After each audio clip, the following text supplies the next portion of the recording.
to 6-10 in these situations. He just sat down with the media. Doc, just what went wrong in the third quarter there when Boston hit you with an avalanche? I actually thought it started in the second. I thought we were playing so well. We trusted in the ball was moving. And then we had those, I think it was 3 or 4 turnovers in a row. One was a flagrant. And that I think Joe turned it over. Then James had a layup that the ball kind of slipped out of his hand. That led to a flagrant. I think we go up 10 on that. And after that, we never played right again. And then is that what caused the struggles to Joel and James, as you just didn't play well or play right, I should say? No, I thought they played right, overall, but we didn't play well, Doug, was there anything specifically with James and Joel that forced them to kind of struggle, shooting the ball today? Give Boston credit, They played hard. They played great D overall. I thought we had opportunities. I thought we had the ball in the right places a lot tonight. Even not only just those two, I thought even when we swung it, guys had great shots, I don't know what else we could have done. So. Doc, the last 2 games, James didn't seem to play as aggressively as he played in games 1 and 4. Yeah. Was it something they did, or was it something I gotta James say this. I thought James, I thought James came to play. I really did. I thought he was trying to see the game. I thought he played downhill a lot. Where he passed the ball was the right decisions tonight, and we didn't get anything out of it. I get it. James, Joe, me, I know we got a point somewhere, right? But I just thought,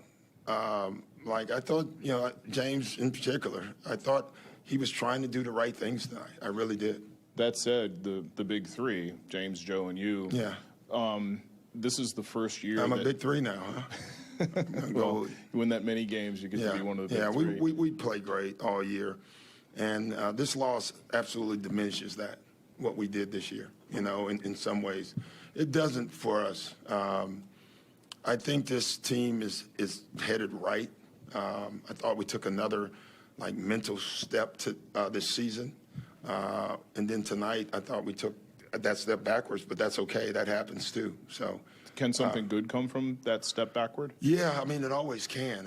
I say it every year. One team wins. It's not going to be us this year, and that was our goal. Coach, they ran a lot of pick and roll at Joel today. You have a reason why you weren't able to defend that very well? Yeah, we didn't handle it very well. It's the same coverages that we've been in all year, in all series, and we've been very effective at it. They didn't do it early. They did it more in the second half. Listen, I thought there was fatigue on our end, and I thought that hurt us. But they were effective in everything they did. Doc, I guess to go off of Marcus's questions, just how do you sort of handle the immediate aftermath of Well, you don't. There's nothing you can do about it. Yeah. You make sure your players, as a coach, you take the coaching role and you take the father role as well. And so after a game like this, my job is to make sure every player is in the right place. That's what I have to do. I can't, and I tell my coaches that this is not the time to worry about you. All right. I told all my assistants that you make sure you go in that locker room and you go and grab guys that you don't think are right, and you sit with them and get them right. This is what you do. It's not the fun part of our jobs, but it is what it is. Hey, Doc, are you planning to be the coach of the team next year? Yeah. I think I got 2 years left. So, given the tenor of what you've seen happen in the last 2 or 3 days, where coaches of the year, guys with titles. Yeah, no one's safe in our business, and I get that.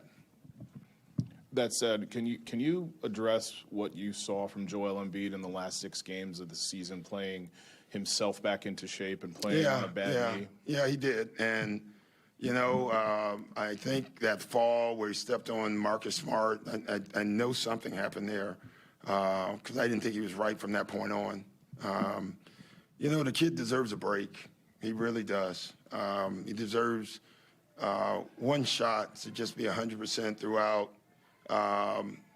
you know, I don't know if we would have won this series, but I would just love to have them one time where we don't have issues, you know. I haven't had that opportunity, and Joel haven't had that opportunity, and that sucks for everybody.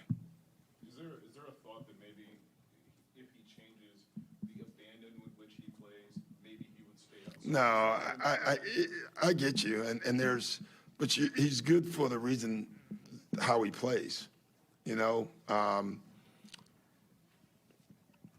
So, you know, that's a tough one because I don't want him to change. I mean, part of the reason Joel's so dominant is because he's 7 feet tall and he's 300 pounds and he plays like a guard. You know, going to the floor, I don't think it's what hurts him. It's all the banging and the contact more than anything, and then luck. I mean, he stepped on someone's foot in the Brooklyn series. You know, so. Jason Tatum set the record for the most points in a Game 7. As far as games that you were involved in as either a player or a coach, how many other playoff games do you think were of this caliber? I've seen one, and it was in this building, unfortunately, and it was LeBron. That's the only time I've seen a performance like that live. I'm glad that I haven't seen many. But, yeah, I've seen one, and Tatum was not only unbelievable, he played just hard defensively, and he didn't take a lot of bad shots. You know, I thought he got him in rhythm, and he played great overall tonight. So. You talked before the game about putting yourself out there and being willing to. You've obviously been in this round a bunch of times over the past several years and not gotten through. Kind of what are your emotions being in this? I'm disappointed. I'm disappointed. I thought we had the right group. I really did. And I knew, you know, it's funny. I look out and I you know, you talk about keeping receipts sometimes, you know what I mean? I don't think a person in this room picked the Sixers, you know, not one. But we did. And we chose to believe that we could win anyway. And we almost pulled it off. You know, Game 6 will be something we'll think about, you know. Game 7 will be something we think about. But as far as our guys fight against everybody who picked against us, they didn't care. They thought they could still win this series. And, you know, that's something good about our team. I thought overall we were fighters.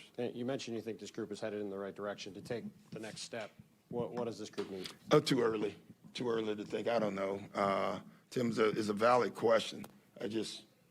I had plans on preparing for Miami tonight, you know. That plans on thinking about our future. Do you think that the Harden Embiid pairing still has room to grow? Can that take another step? Yeah, I do. You know, James has a decision to make this summer, you know, and he'll make it. I think he overall enjoyed being here. You know, it's tough for him. We asked him to play a little different than he's always been accustomed to. I think it made us a better team. And unfortunately, I thought for James at times, it wasn't always best for him, but he still did it. And so, you know, you appreciate that as a coach. Doc, along those same lines, this is about to become maybe a very expensive team after the summer. Are you of the belief that it has not yet hit a ceiling, that this group should be given another shot? Yeah, I believe that wholeheartedly, but that's not up for me. It really is not up to me. That's up to our owners and Darryl. I think they like what they saw overall, but, you know, I don't know. Thanks, Coach. Thanks, guys.